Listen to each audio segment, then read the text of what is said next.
The year is 1969. The place? Berkshire County, Massachusetts.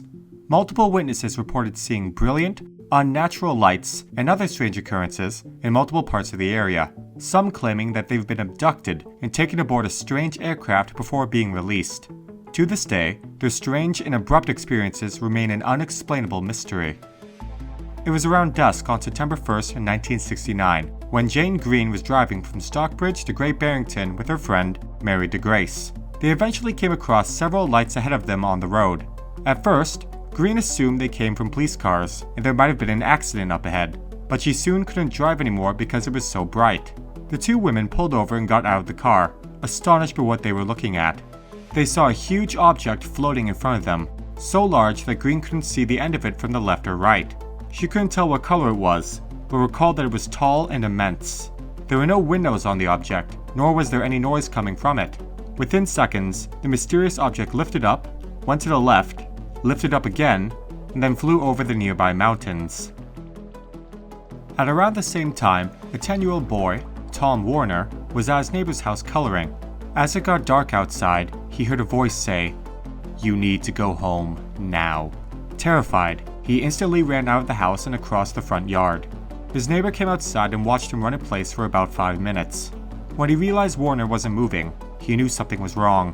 He turned to his left and saw a large, flying object drop from the sky. A beam from the aircraft surrounded the child, and almost in an instant, the neighbor realized his friend disappeared. That same evening, Melanie Kirchdorfer, a 12-year-old girl, and her family went to a local Dairy Queen to get some ice cream. They then went to Lake Mansfield, which was a mere 2 miles from where Mary and Tom lived.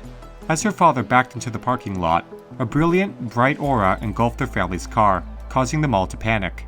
Surprisingly, her father decided to chase the light, despite Melanie begging him not to.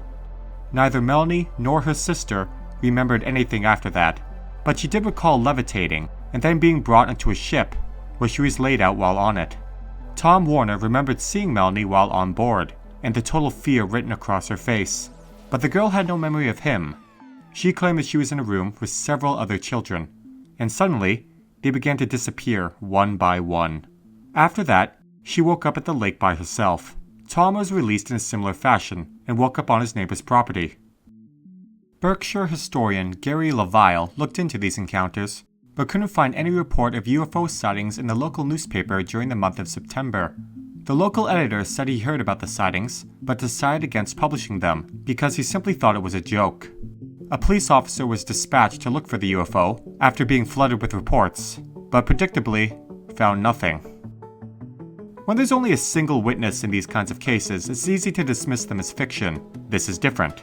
There were several observers who claimed to have seen this UFO, and their stories correspond with each other. So, it's either they're all lying, although I see no reason why, they're all crazy, again, unlikely, or something truly extraordinary happened that night. You decide. Sources: Unsolved Mysteries Wiki and Berkshire UFO.